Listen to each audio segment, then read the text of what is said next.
जी से वो आए और अपने विचार रखें।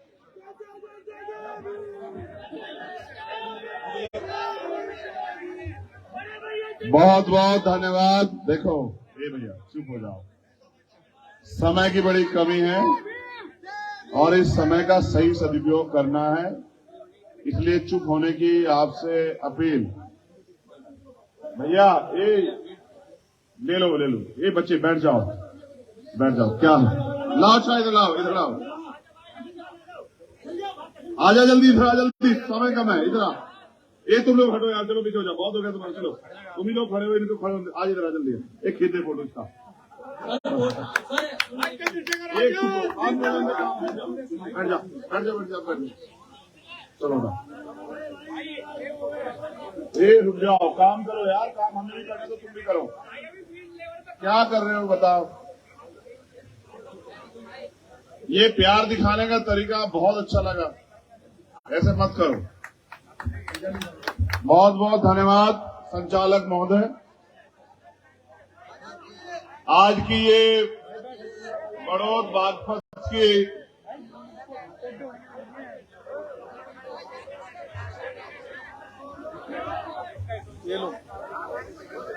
ये बड़ौद में बागपत में ऐसा ही होता है या मेरे लिए स्पेशल है बताओ? आप इधर हो जाओ, उनको परेशानी हो रही है और आप पे जिम्मेदारी समाज की कंधों पे आपके। एक फोटोग्राफर बनना चाहते हैं, फोटोग्राफर बन के क्या कमा लोगे? ये तो जो बेचारे कर रहे हैं उनको ही कर लें। तो बैठ जाओ नीचे, गले में नीला पटका डाल, इसकी लाज रखो। और पत्रकार साथियों निवेदन, इधर आ जाओ आप, थोड़ा सा आम आदमी को परेशानी ना हो। आपकी वोट की भी जरूरत है लेकिन इनको ज्यादा समझाना बस। भैया इधर हो जाओ, बैठो, ये बीच के लोग बैठ जाओ बस। धन्यवाद।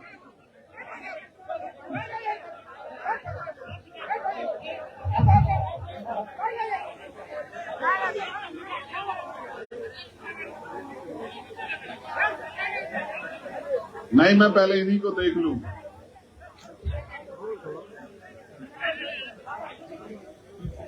तुम में से जो हमसे प्यार करता हो वो नीचे बैठ जाओ बस, यहीं जहां खड़े हो।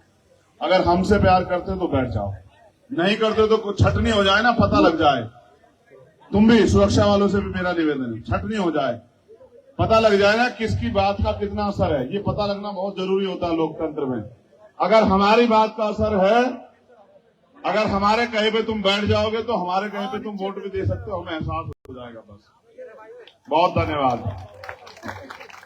देखो मैं धन्यवाद करता हूं संचालक महोदय का और इस मंच पर उपस्थित हमारे पूर्व चेयरमैन, पूर्व विधायक, वर्तमान विधायक, जिला पंचायत के अध्यक्ष, हमारी बहनें जो प्रत्याशी के तौर पे यहाँ बैठी है, हमारे भाई अश्वनी जी, मैं आप सबका बहुत बहुत अभिनंदन स्वागत करता हूं यहाँ। इसका एक कारण, क्योंकि ये मेरा घर है, ये छात्रावास को मैं बहुत अच्छी तरह से जानता हूं। इस छात्रावास ने हमें बहुत कुछ दिया, बड़े बड़े अधिकारी, नेता, बहुत कुछ, इसलिए मैं आपका अभिनंदन यहाँ कर रहा हूं। ये भले ही क्षेत्र आपका हो, लेकिन सच ये है कि इस क्षेत्र में पिछली बार जब आए, छात्रावास के कई कमरे मुझे गिनाए हमारे सीनियर लोगों ने कि हम यहाँ रह के पढ़े हैं। कई अधिकारी मुझे मिले जो बताते मैं उस कमरे में था, मैं उस कमरे में था। ये सिर्फ छात्रावास नहीं, ये हमारा इतिहास है, ये हमारा जो है यहाँ इतिहास है। इसको धन्यवाद नमन करता हूं मैं। और फिर यहाँ जो उपस्थित हमारे सम्मानित लोग बैठे हुए हैं, अनेक धर्म जाति से मिलकर बना है भारत।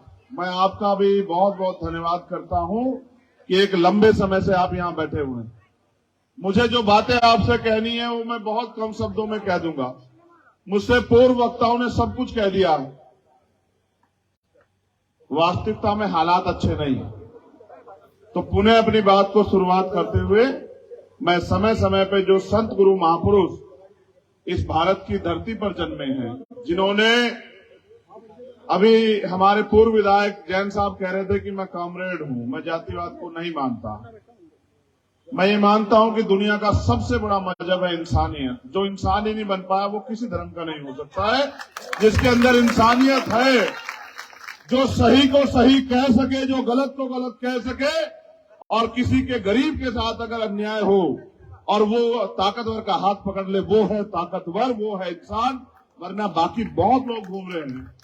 मैं पूरे देश में घूमता हूं, मुझे आदत हो गई है। मैं दर्द सहता हूं, दर्द देखता हूं और मैं उस दर्द को महसूस करता हूं, अपने अंदर समा लेता हूं इस बात के साथ कि कभी तो वक्त और हालात बदलेंगे। और अगर मेरे हिस्से में ये कुदरत ने आशीर्वाद दिया है, ताकत दी कि मैं उनके आंसू पहुंच पाऊं, मैं उनके दुख को कम कर पाऊं, अगर मैं उनको एक कदम भी आगे बढ़ा पाऊं तो मैं उसके लिए खुद को धन्य समझूंगा। मैं बागपत के लोगों से ज्यादा कुछ नहीं कहना चाहता। ये अश्वनी जो है, इससे मेरा कोई राजनीतिक रिश्ता नहीं है, सच ये है। विश्वास करो, इतना काम है। अगर राजनीतिक रिश्ता, छपरोली में हमारे प्रत्याशी में वहां नहीं जा पाऊंगा। अगर राजनीतिक रिश्ता होता मैं नहीं आता, ये मेरा भाई है। और मैं बस आपको ये कहने के लिए आया कि एक भाई दूसरे भाई के लिए आया है। और क्यों आया हूं ये भी बता रहा हूं आपको, इसलिए आया हूं। देखो, चुनाव होते हैं, चुनाव 2022 में हुआ, चुनाव 2019 में हुआ, चुनाव 2020 में हुआ, 17 में हुआ, उससे पहले भी हुआ। आजाद हम लोग 1947 में हो गए थे, अधिकार हमें 26 जनवरी 1950 को मिलने शुरू हुए। लेकिन सच ये है, इस पूरी लड़ाई में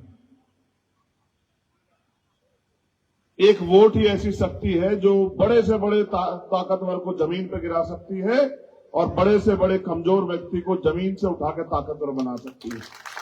आपने उसको मौका नहीं दिया, कारण क्या रहेंगे मैं नहीं जानता। आपने इसको मौका नहीं दिया, मैंने इसका दिल देखा है। एक दिन जब हम इकट्ठे बैठे तो ये मुझसे कोई बात शेयर कर रहा था, मुझे एहसास हुआ उसका दिल बहुत प्यारा है। और जिसका दिल प्यारा है ना, उसको फिर आपको कुछ बताने की जरूरत नहीं है।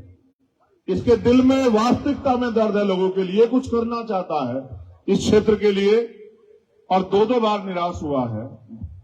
मेरे पास एक लंबी लिस्ट है जो हमारे सम्मानित जो यहां नेतागण बैठे उनसे तो मैं अपील करूंगा कि आप अपनी जिम्मेदारी को अदा करना। लेकिन मैं अपने लोगों से स्पेशली ये कह रहा हूं कि मैं आपसे अपील करने के लिए नहीं आया, मैं आपको जिम्मेदारी देने के लिए आया हूं। जिम्मेदारी कि मेरे मान सम्मान की और मेरे रिश्ते की रक्षा करना आपकी जिम्मेदारी है।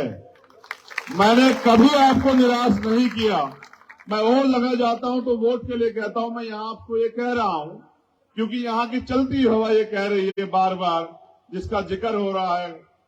ताकतवर लोग कह रहे हैं कि हम पैसे पे खरीद लेंगे, कोई कह रहा है हम शराब पे खरीद लेंगे, कोई कह रहा है हम उपहार पे खरीद लेंगे, और आगे बढ़ के ये कह रहे हैं, क्या कह रहे हो बताऊंगा, उससे पहले सुन लो। कभी कभी ताकत आदमी को अंधा कर देती है, सिर्फ अंधा नहीं करती, बहरा भी कर देती है, गूंगा भी कर देती है।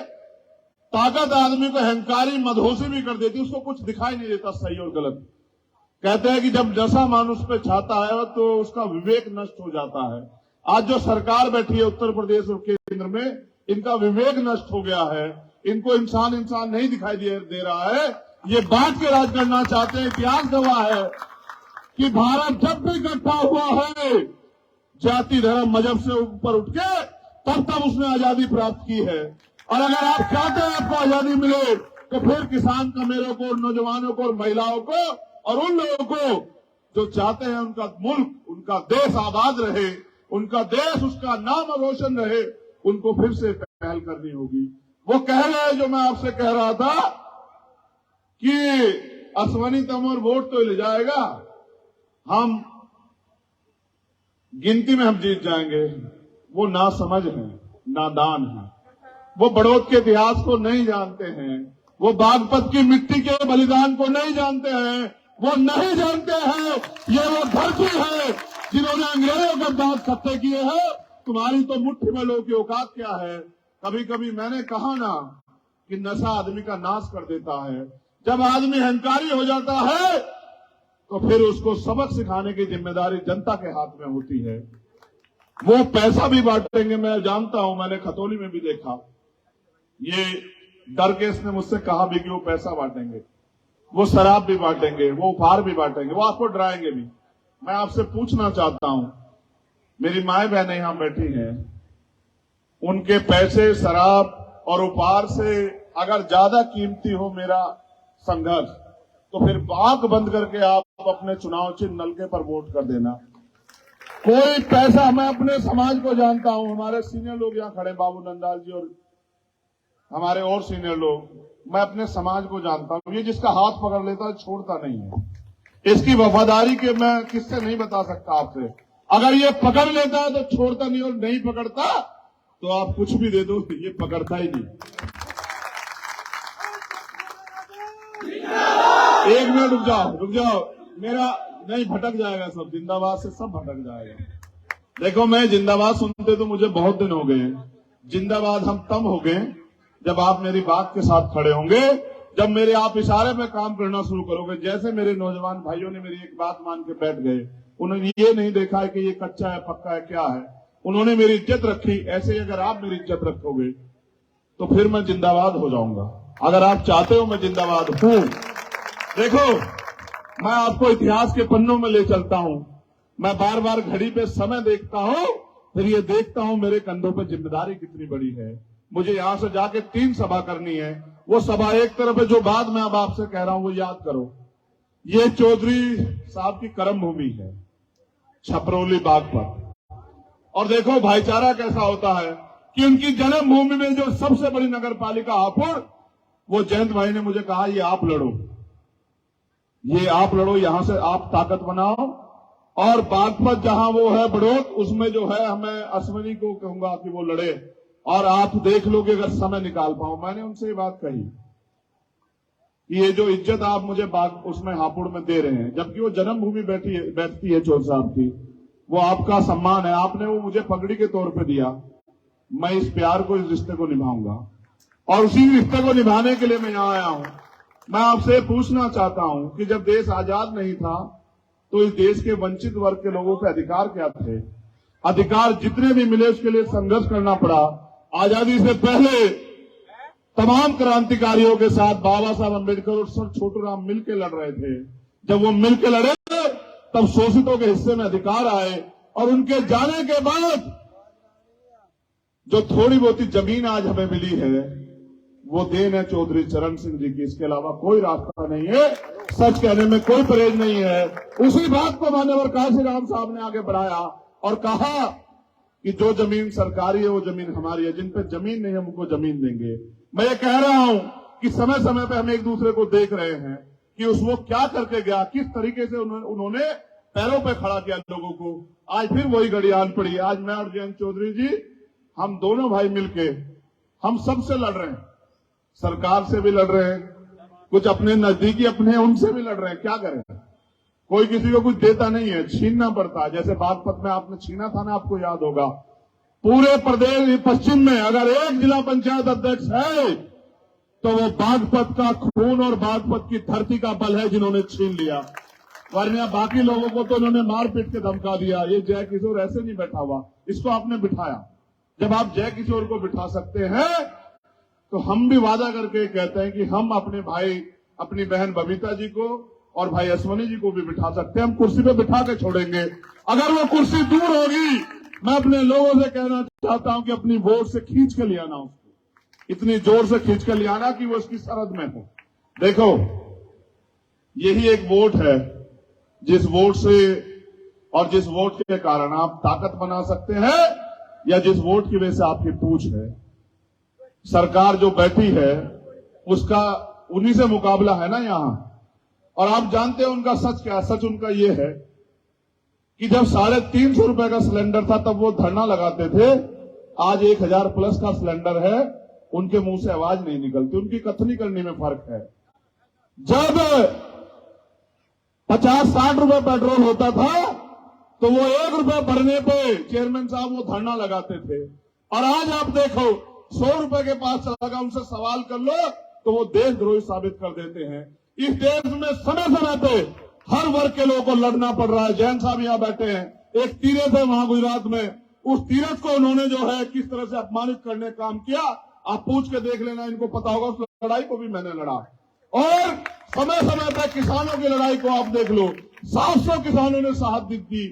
देश के प्रधानमंत्री, जो सबके प्रधानमंत्री हैं, लेकिन आजकल प्रचार मंत्री है, मणिपुर जल रहा है, एक शब्द नहीं बोल रहे हैं, बस कर्नाटक में प्रचार कर रहे हैं। ये इनका राष्ट्र प्रेम है, ये इनकी सच्चाई है कि इनकी कथनी करने में फर्क है। एक शब्द नहीं निकल रहा, आपके देश का एक सूबा जल रहा है। ये है इनकी इंसानियत। इसलिए इनसे नफरत है हमें कि ये अगर मानवता के विरोधी हैं तो हमें मानवता की लड़ाई को लड़ना है। मैं इनसे जिक्र कर रहा था कि किसानों की लड़ाई, 700 किसान शहीद हुए। कितने? 700। एक सिंगल शब्द नहीं निकला। जो कहता है मेरा सीना 56 इंच का है, एक शब्द नहीं, एक आंसू नहीं। और अभी हमारी बेटियां वहां दिल्ली में बैठी हैं, अन्याय अपमान का सामना करके लड़ रही हैं। एक सिंगल शब्द नहीं निकल रहा इनके मुंह से। क्या क्या नहीं सहा देश में।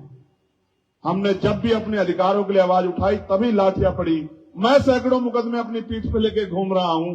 जहां जहां जाता हूं न्याय खिलाफ लड़ने, न्याय दिलाने, वहां इनकी पुलिस और सरकार का मुकाबला करना पड़ता है। अभी मैं पिछली जगह गया फरीदनगर में, वहां आप देखो इतनी मजबूती से हम लड़ रहे हैं। इन्होंने हमारे प्रत्याशी को जिला बदर करा दिया, जिला बदर। और क्या कह रहे हैं जाके वहां? घमंड, अहंकार देखो। कह रहे हैं कि वोट भले ही तुम्हें सारी पड़ जाए, हम हरा देंगे तुम्हें। यही रहूंगा गाजियाबाद के आसपास, मैं देखूंगा कौन हराएगा। तुम चिंता मत कर। इतना ही समय लगेगा जितना लगता है आने में। अभी जितना लगा है ना, ये गाड़ियां वो 100+ की स्पीड से दौड़ती हैं। इतना ही समय लगेगा आने में। हम भी देखेंगे कौन हराएगा। ठीक है।